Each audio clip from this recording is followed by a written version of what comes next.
He said he didn't need a family, and walked away.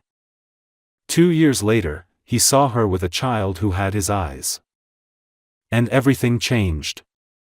Benjamin Carter was the kind of man people read about in magazines: rich, brilliant, untouchable.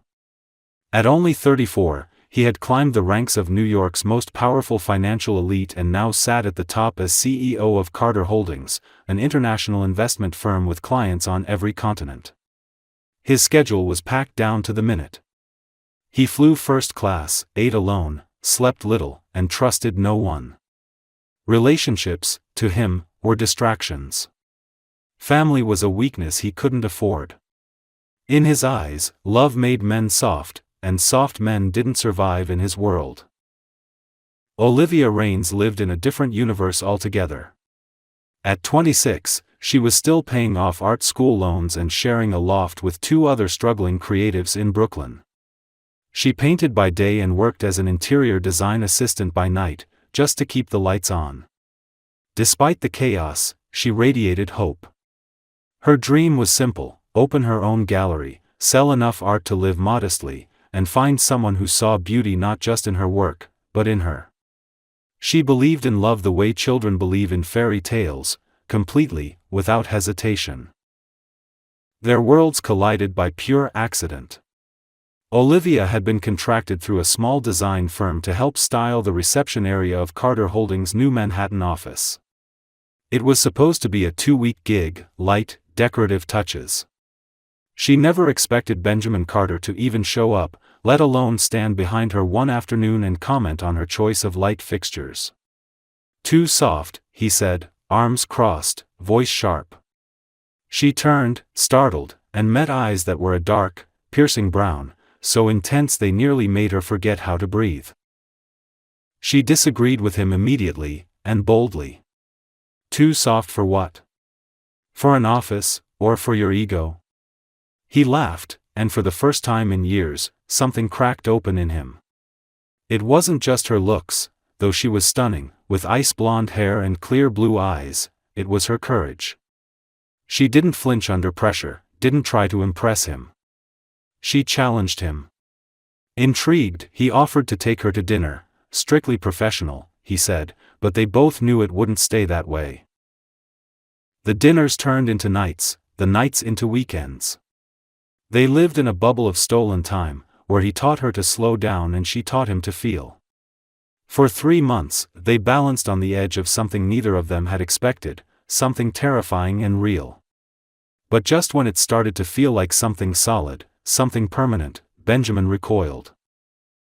One quiet morning, with the golden light spilling through the windows of Olivia's apartment, he stood near the balcony with his hands in his pockets. She was still curled in bed, sleepy and smiling. That's when he said it. "I don't need a family, Liv. That's not who I am. I can't be what you need." His voice was flat, rehearsed. It felt like someone else speaking through him. She sat up, confusion turning into hurt, but he was already putting on his jacket. No argument. No goodbye. Just silence as he closed the door behind him and walked out of her life. Olivia didn't cry right away. She just sat there, in that half-sunlit room, wondering what she had missed. How someone could touch your soul one day and walk away the next like nothing mattered. She didn't know that would be the last time she saw him, for a very long time. Olivia didn't hear from Benjamin again. No calls, no messages, not even a cold, corporate email. It was as if he had erased her the same way he erased unprofitable projects, from his life without hesitation. The first few days after he left, she was numb. She kept thinking maybe he would come back, maybe he just needed time, maybe he was scared. But time passed, and all those maybes turned into silence that filled her apartment like fog. She tried to paint, but the canvas stayed blank. Her hands wouldn't move. Her colors didn't make sense anymore. 2 weeks later, she stood barefoot in the tiny bathroom of her apartment, staring at 2 pink lines on a pregnancy test. She blinked, then looked again, as if the result might change if she stared hard enough. Her heart pounded, but her body stayed frozen. Everything inside her warred between disbelief and rising panic.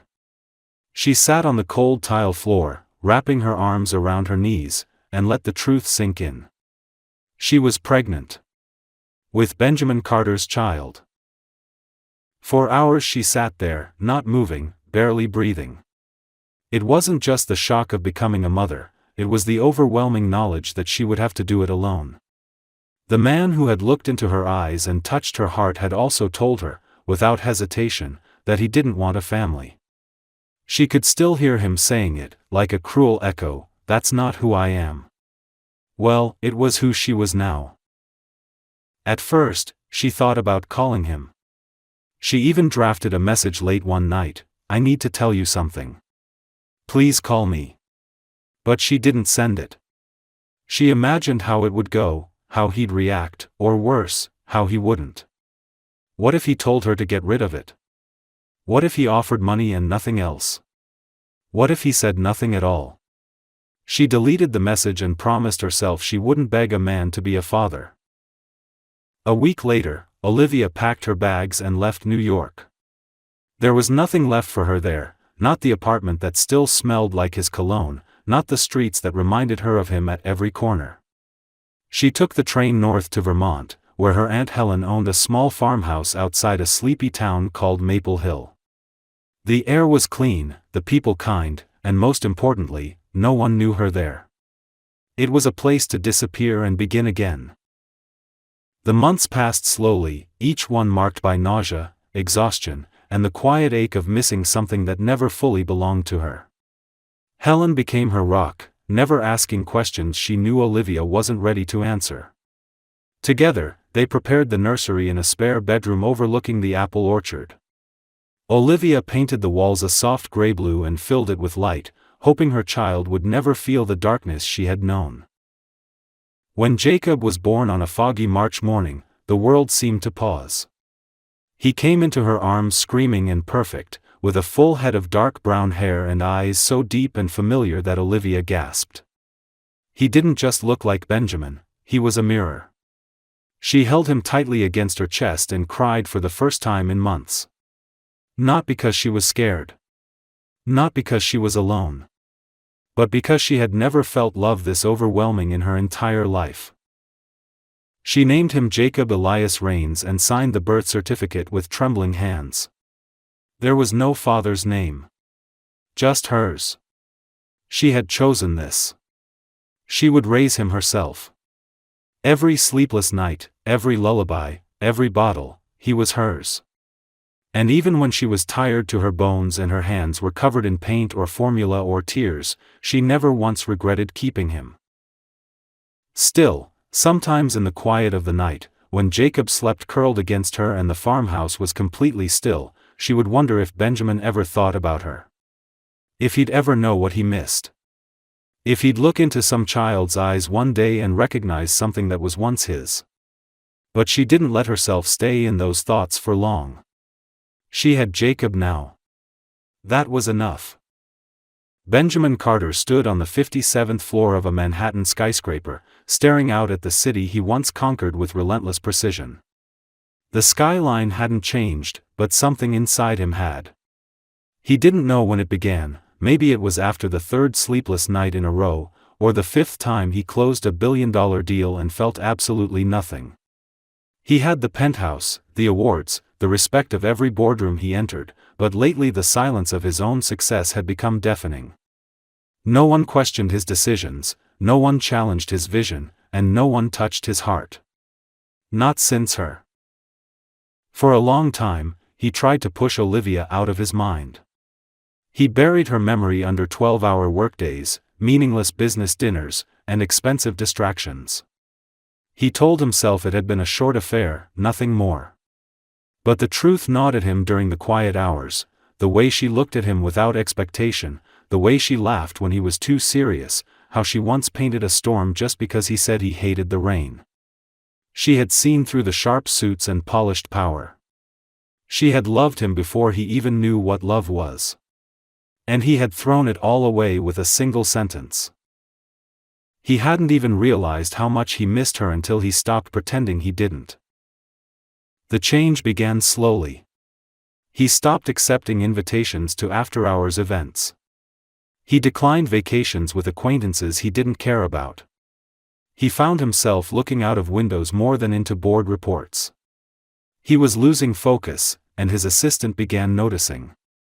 She gently suggested he take a sabbatical, but the idea of stepping away from his empire terrified him more than the emptiness itself.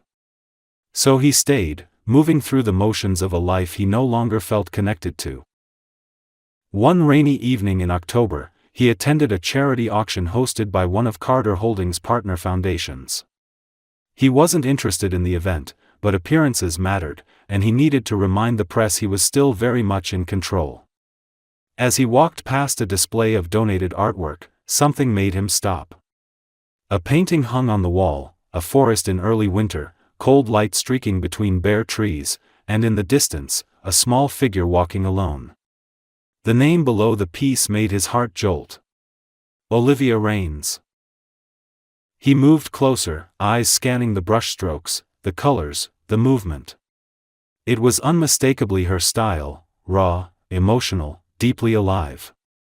She had always painted like she was bleeding feeling onto the canvas, and this piece was no exception. The ache in the image reached into him in a way nothing else had in years. A woman near the painting noticed his attention and smiled. "Beautiful, isn't it? She's a small-town artist from Vermont. Just opened a little gallery up north. Single mom, I think. Quite the story." Benjamin felt his entire body freeze. The words echoed in his mind, single mom. Vermont. It couldn't be. But somehow, it made too much sense. When he got home that night, he sat alone in his living room and searched for her online. He found the gallery easily. It had a modest website with grainy photos, upcoming exhibit dates, and one page dedicated to the artist behind the canvas. There she was, smiling with gentle tiredness in her eyes, standing beside a little boy who looked no older than 2. The child had dark brown hair, a serious expression, and eyes that nearly knocked the breath out of him. His eyes. Benjamin stared at the screen in stunned silence. He scrolled, hoping for a caption, something to confirm what he already knew in his gut. One image showed the boy holding a small paintbrush, smearing color across a paper while Olivia laughed behind him. It was a quiet, candid moment, so simple and joyful, that it cracked something deep inside Benjamin open. He leaned back in his chair, both hands in his hair, and whispered, "Oh my God." The room felt colder, heavier. All the years he'd told himself he wasn't made for family, all the moments he'd said he didn't believe in love, they all came crashing down around him with one glance into a little boy's face. A face that mirrored his own. The next morning, Benjamin didn't go to the office. Instead, he booked a flight to Vermont. His assistant was shocked, but he didn't explain. He packed quickly, not knowing what he was going to say or what he would find, only knowing that he couldn't ignore this, not anymore. During the flight, he replayed every memory he had of Olivia. Her laugh in the stairwell. Her paint-streaked fingers resting on his wrist. Her disappointment that morning he left. He hated himself for not calling her. For assuming she'd be fine without him. For never once considering that she might have needed him. As the plane descended over the green hills and quiet towns of Vermont, Benjamin felt something he hadn't felt in years: fear. Not the fear of failure or financial loss, this was something deeper. He was about to face the consequences of a decision he had made so easily, never imagining it would cost him a family he never knew he wanted. Maple Hill was quiet in a way that made Benjamin feel like he had stepped into another world. The roads were narrow and curved gently through hills painted with the colors of early autumn. The trees glowed with amber and crimson, and the air smelled like wood smoke and damp earth. He drove through the small town in a rented SUV, following the directions he had written down from the gallery's website. It was nestled near the edge of town, surrounded by tall grass and an old picket fence that had clearly been painted by hand. The sign out front was simple: Rain's Gallery and Studio. No frills, no grand opening banner. Just a name. Her name. He parked and sat in the car for a few minutes, unsure if he had the right to go inside. His heart thudded uncomfortably in his chest, an unfamiliar sensation for a man who had built his life on controlling every variable. But this wasn't business. This was the past crashing into the present, raw and unfiltered. Finally, he stepped out and walked to the front door, the sound of gravel crunching under his shoes unnaturally loud in the stillness. He paused with his hand on the handle, took a breath, and pushed the door open. The space inside was warm and modest, with wooden floors, exposed beams, and canvases lining the walls like windows into Olivia's soul. He recognized her work instantly. Each painting felt like a memory caught in color. A woman behind the front desk looked up with a polite smile. "Welcome. Feel free to take a look around," she said softly. Benjamin nodded but didn't speak. His eyes scanned the gallery, searching for her, not knowing what he would say when he saw her. He didn't have to look far. She appeared from the back room a moment later, holding a mug and adjusting the sleeve of her cardigan. Her hair was pulled back loosely, a few strands falling around her face, and though she looked older, maybe a little tired, she was still Olivia. Still breathtaking in a way that had nothing to do with makeup or clothes. She froze when she saw him.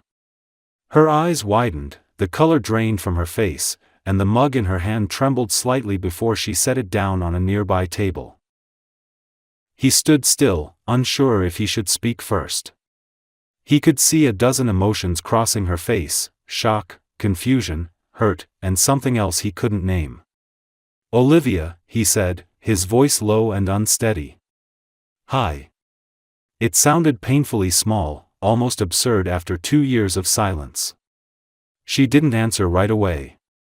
Instead, she slowly walked toward him, her steps cautious like someone approaching a wounded animal. When she was close enough to look him in the eyes, she asked, "What are you doing here, Ben?" He swallowed, struggling to find the words. "I didn't know. About the gallery. About the boy." He stopped, unable to finish the sentence. His throat was too tight. Olivia crossed her arms, not out of anger but to brace herself. "So now you do," she said quietly. "What do you want from us?" The word "us" hit him like a punch to the chest. She wasn't alone anymore. It wasn't just about her. There was a child now, his child. "I don't know what I want," he admitted honestly.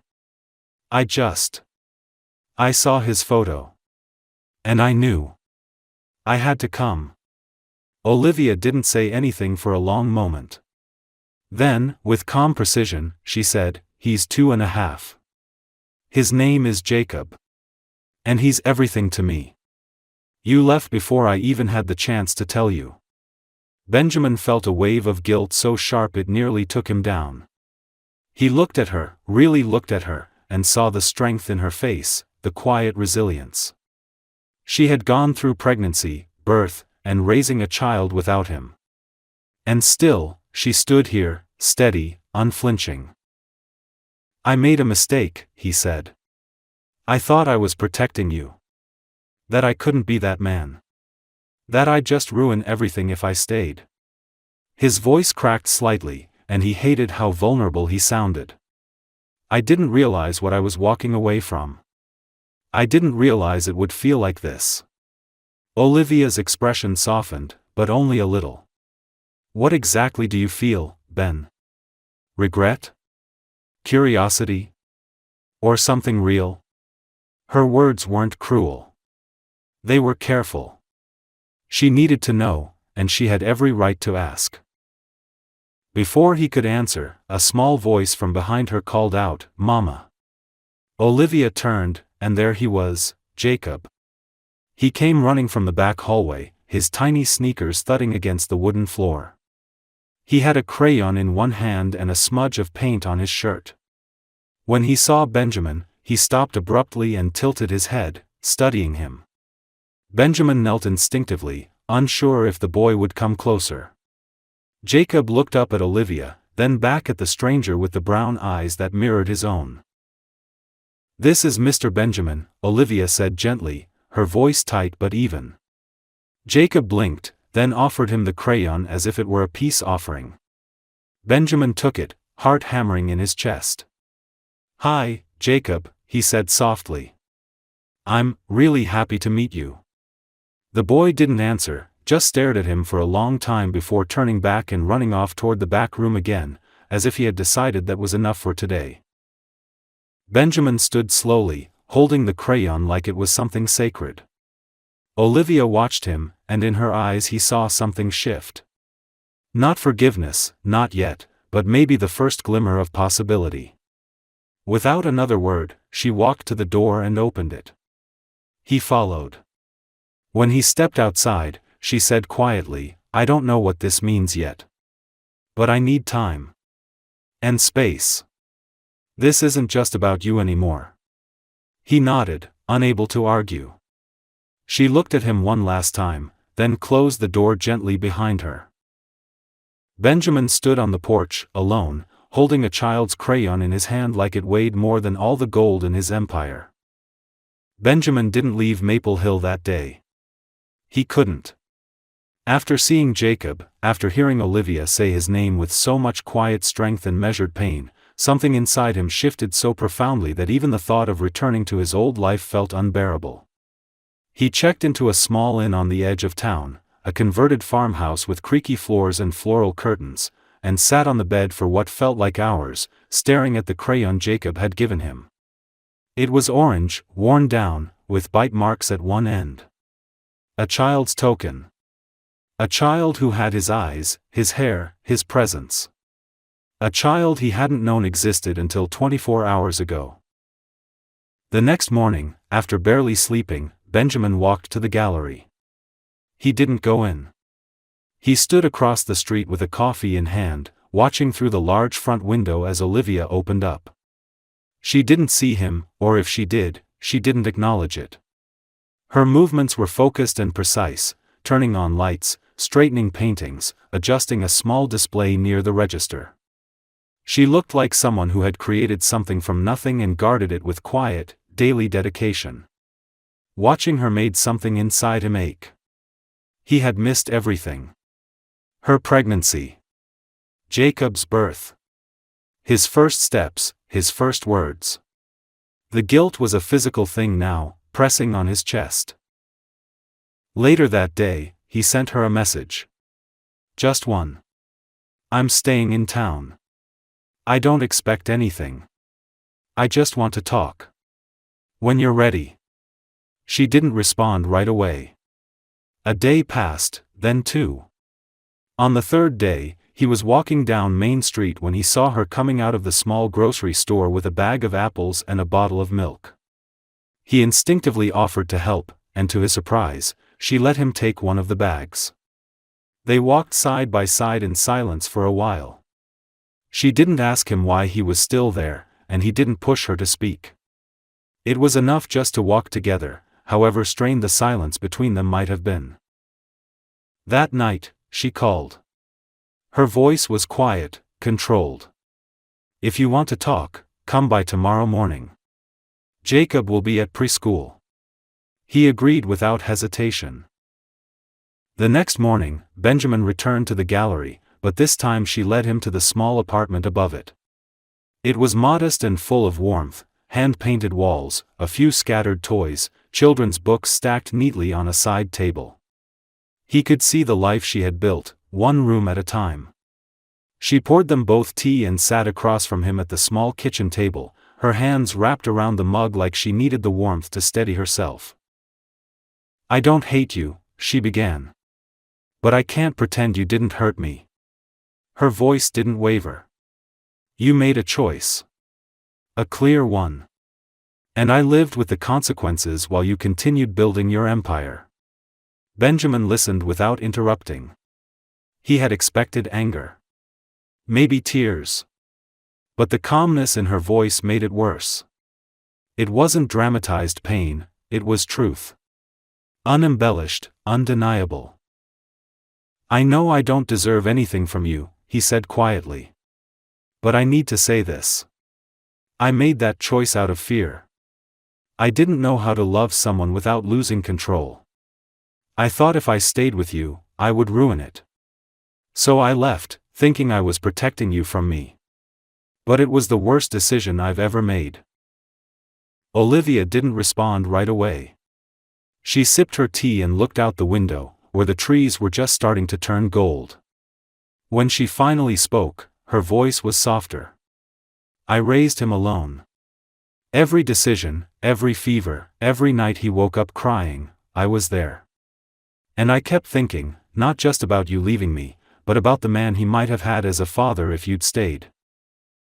"I want to be that man," Benjamin said, not pleading, but honest.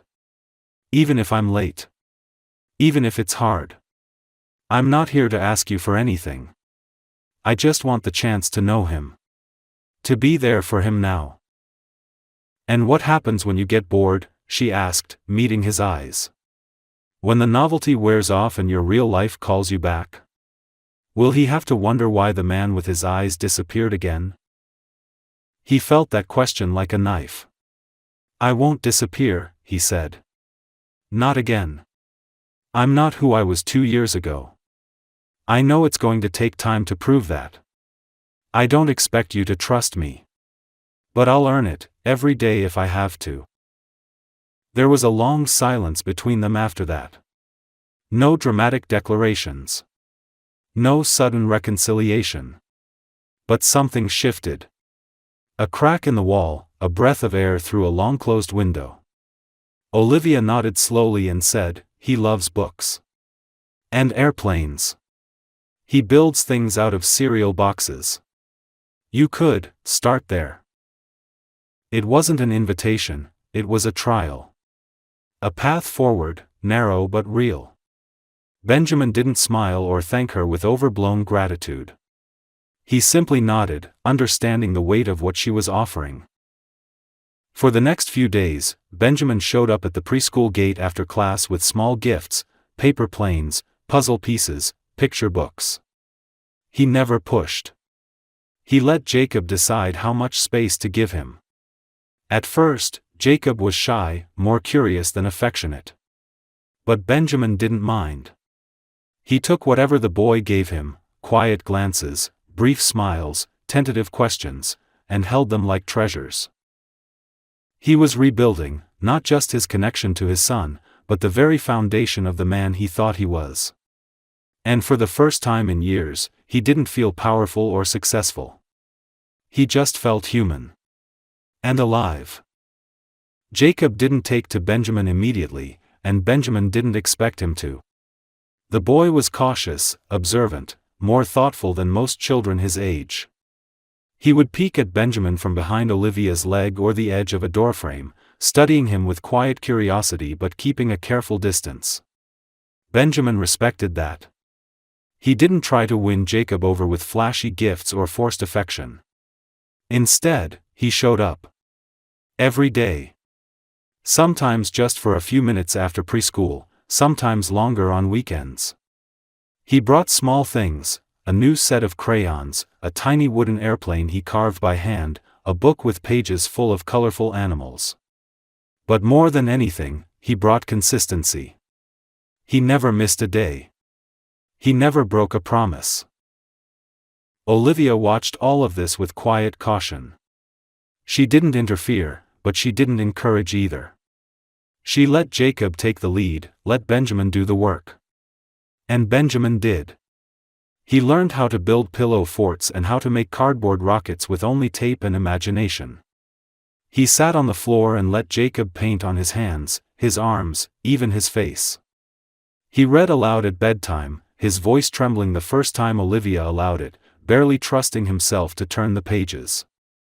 Sometimes, he stayed after Jacob had fallen asleep, just sitting on the couch with Olivia, the silence between them softer now, almost companionable. One afternoon, Olivia found them outside behind the gallery, where the backyard had been turned into a small play space. Jacob was trying to fix a small red ride-on tractor that had lost one of its wheels. He was frustrated, his small brows furrowed. Benjamin crouched beside him with a tiny toolkit, showing him how to realign the axle. He spoke gently, explaining every step in a way Jacob could follow, his voice filled with patience Olivia had never seen in him before. When the wheel finally clicked into place, Jacob jumped up, clapping his hands. "You did it," he said, laughing. But then he paused, looked at Benjamin with those deep brown eyes, and added softly, "Thank you, Papa." Olivia froze where she stood, a sharp intake of breath catching in her throat. Benjamin didn't say anything for a moment. His eyes widened, and something in his face shifted, shock, then something heavier and rawer, like disbelief colliding with longing. He reached out slowly, not touching Jacob but resting a hand gently on the fixed tractor. "You're welcome, buddy," he said, his voice low and steady, though Olivia could see his fingers trembling slightly. That night, Benjamin sat in his car for almost an hour before driving back to the inn. He didn't cry, not exactly. But something inside him cracked open in a way it never had before. Being called Papa was nothing like any title or award he had ever received. It wasn't power. It wasn't prestige. It was love, unfiltered, undeserved, and unimaginably precious. From that moment on, Jacob's guard dropped more and more each day. He began running to the door when Benjamin arrived, asking if he could sit beside him during dinner, offering him little treasures, a rock shaped like a heart, a drawing with all three of them holding hands, a crumpled flower he had found near the gallery steps. He told Benjamin stories about his dreams and nightmares, about the monster in the closet and the superhero he wanted to be. One night, as Benjamin tucked him into bed, Jacob sleepily whispered, "I'm glad you came back." Benjamin kissed his forehead and replied, "Me too, kiddo. Me too." Olivia watched all of this with a heart that felt heavier and lighter at the same time. She had built walls out of necessity, out of survival, and now those walls were being taken down brick by brick, not through grand gestures, but through presence, through effort, through time. She had expected Benjamin to try and fail, or try and leave, but instead, he stayed. Not just for Jacob, but for her too. He helped wash dishes. He offered to pick up groceries. He remembered her favorite tea and brought it without being asked. He didn't press for affection, didn't try to reclaim what they once had. He simply lived each day with quiet honesty and patience, and she began to feel something she had thought she'd lost, trust. One Saturday, after an early breakfast, the three of them walked to the farmer's market together. Jacob sat on Benjamin's shoulders, clutching a bag of apples like a prize. Olivia laughed when Benjamin pretended to be a horse, trotting through the grass while Jacob squealed with delight. People in town began to notice. Whispers followed them, some kind, some skeptical. But Olivia didn't care. For the first time in years, she felt like part of a whole again, not just a single mother navigating the world with a small child and a quiet ache. That evening, as the sun dipped behind the hills, casting long shadows across the porch, Olivia sat beside Benjamin while Jacob played with a toy truck nearby. The silence between them felt full, not empty. She looked at him for a long moment and said quietly, "You've changed." He didn't deny it. "I had to," he replied. "For him. For you. For me." She nodded, her eyes shimmering with something close to peace. And for the first time in a long, long time, Olivia let herself believe that maybe some stories didn't have to end in heartbreak. Maybe, just maybe, this one had only been on pause, waiting for the right chapter to begin. Autumn in Maple Hill grew colder as October wore on, but inside the gallery, everything felt a little warmer, a little more alive. Olivia's art was changing. Her brushstrokes had shifted from sharp and stormy to softer, more layered, as if something inside her had begun to heal. The new pieces that filled the gallery were still honest and emotional, but now they carried light, subtle glimmers of hope woven into every canvas. Visitors noticed. More people began to stop in. A reporter from a regional arts magazine featured her in a weekend piece titled, "The Heart of Maple Hill," and within days, Olivia's inbox was full of inquiries. She was surprised by the sudden attention but tried not to overthink it. She had grown used to doing things on her own, one step at a time. But what she didn't know, what no one knew, was that Benjamin had orchestrated the whole thing. He had contacted the editor of the magazine anonymously, sending high-quality photographs of her work and a carefully written note praising the emotional depth and honesty of her art. He never signed his name. He didn't want recognition. He didn't want to be a savior. He only wanted to remind the world of what he already knew, that she was extraordinary, that her talent deserved to be seen, not buried in a small-town gallery. He watched from a distance as her confidence began to grow again, as she stood a little taller during gallery openings and spoke about her work with renewed fire in her voice. One afternoon, she found out. She overheard a phone call Benjamin had stepped outside to take, his voice low but unmistakable. He was thanking the editor for helping her see herself the way others saw her. Olivia stood frozen behind the gallery door, one hand pressed to her chest. When he returned inside, she confronted him quietly, without anger. "That was you," she said. "The article. The attention. You did all of it." Benjamin looked down, caught. "I didn't do it for credit," he said. "I did it because the world needs to see what I see every time I look at your work.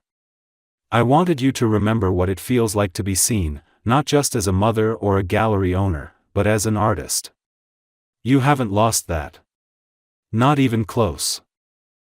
For a long moment, Olivia said nothing. Then she walked toward him slowly, eyes never leaving his.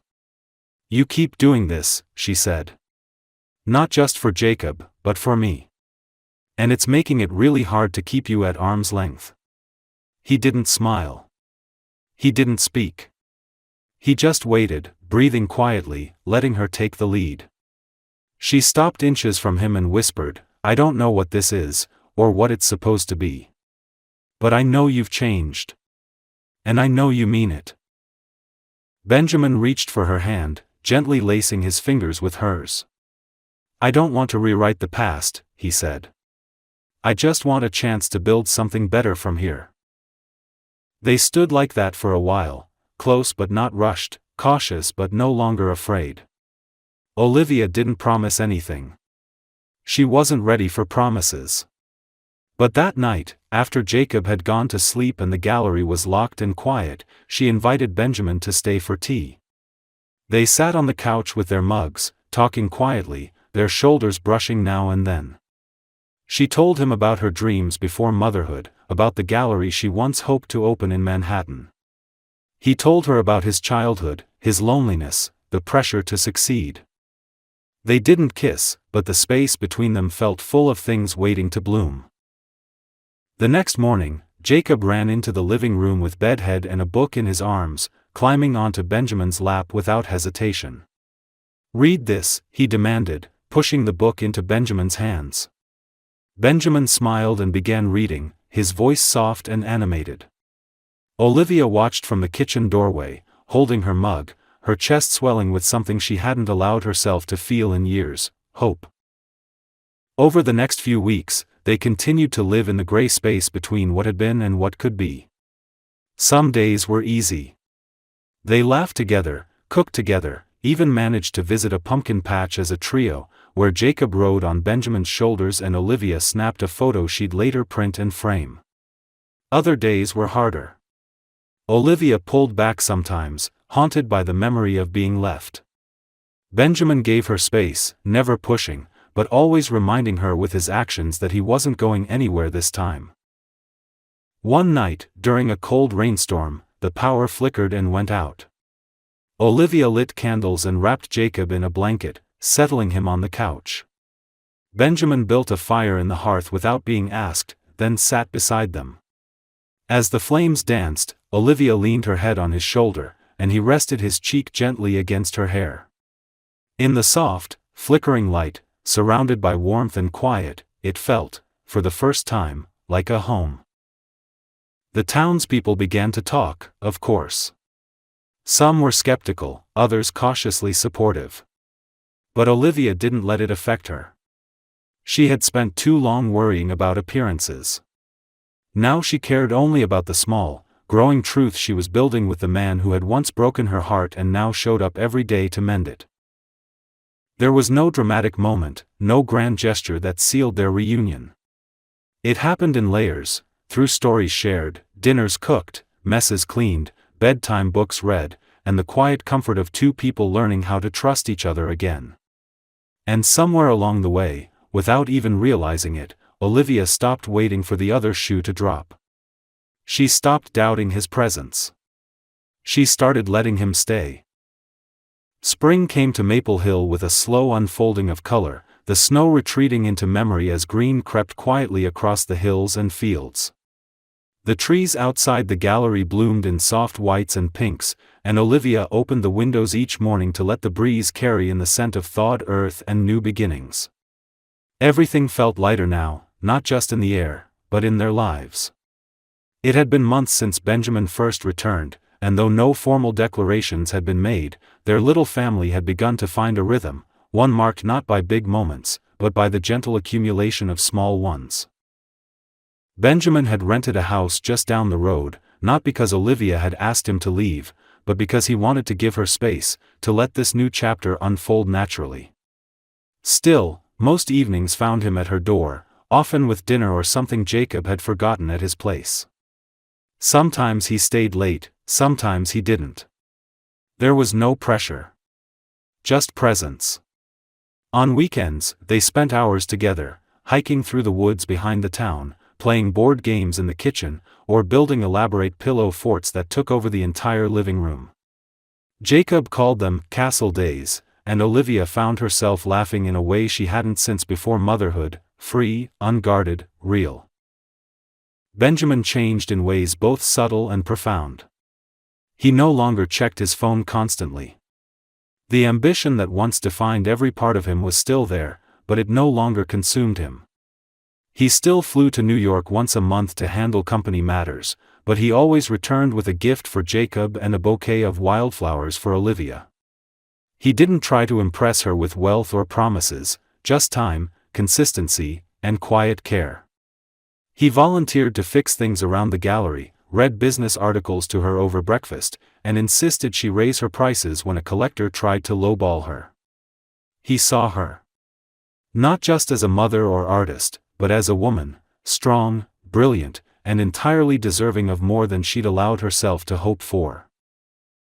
One afternoon, as they all sat in the backyard, Jacob lying in the grass with his sketchpad and Olivia planting herbs along the fence, Benjamin approached with something in his hand. It wasn't a ring. Not yet. But it was a small silver key, tied with a piece of blue ribbon. She looked up at him, puzzled, and he knelt beside her, brushing dirt gently from her cheek. "It's to the house," he said. "Only if you want it. I'd like to think of it as yours too. Ours, even. Eventually." She took the key, turning it over in her hand. There was no dramatic music, no tearful embrace. She simply leaned forward and kissed him, softly, tenderly, like an answer spoken in a language only they understood. Jacob, unaware of the quiet shift in the moment, continued drawing clouds and trees, occasionally lifting his head to ask for new colors. The gallery thrived in the months that followed. Olivia held a solo exhibition in a larger town nearby, and Benjamin stood in the back during her speech, clapping with quiet pride. He didn't introduce himself as her partner or Jacob's father. He just let her shine, knowing she didn't need anyone to complete her, only someone who saw her completely.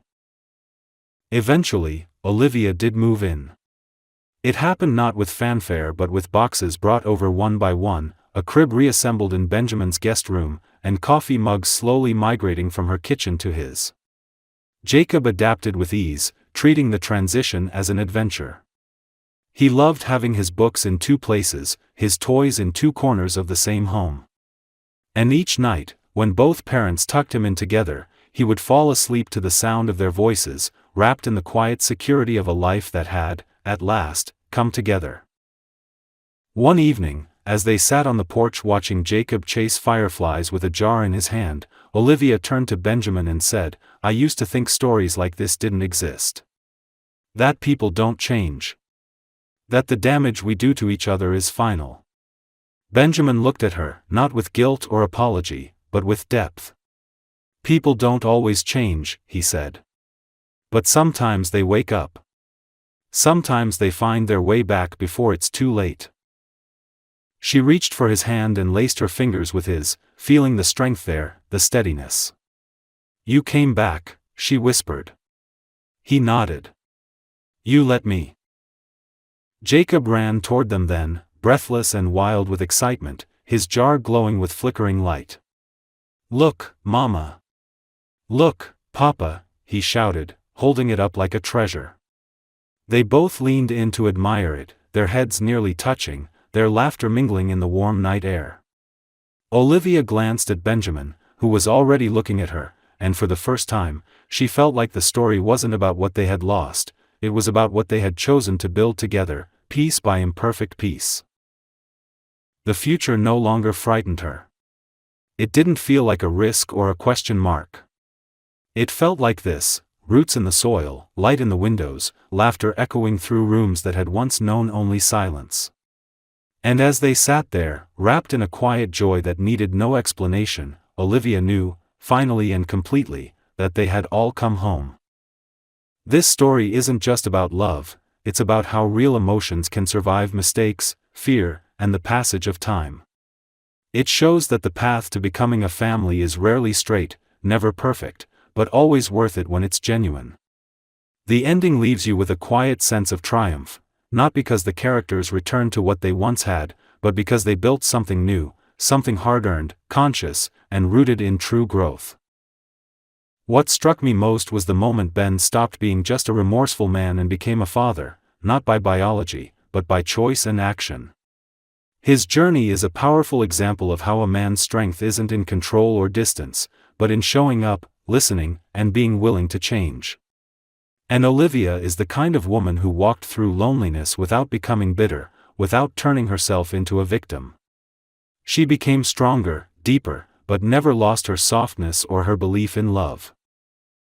The ending isn't a fairy tale, it's a quiet, living reminder that happiness doesn't arrive in grand gestures, but in what we choose to build, piece by piece, day by day. And that's where its true magic lies.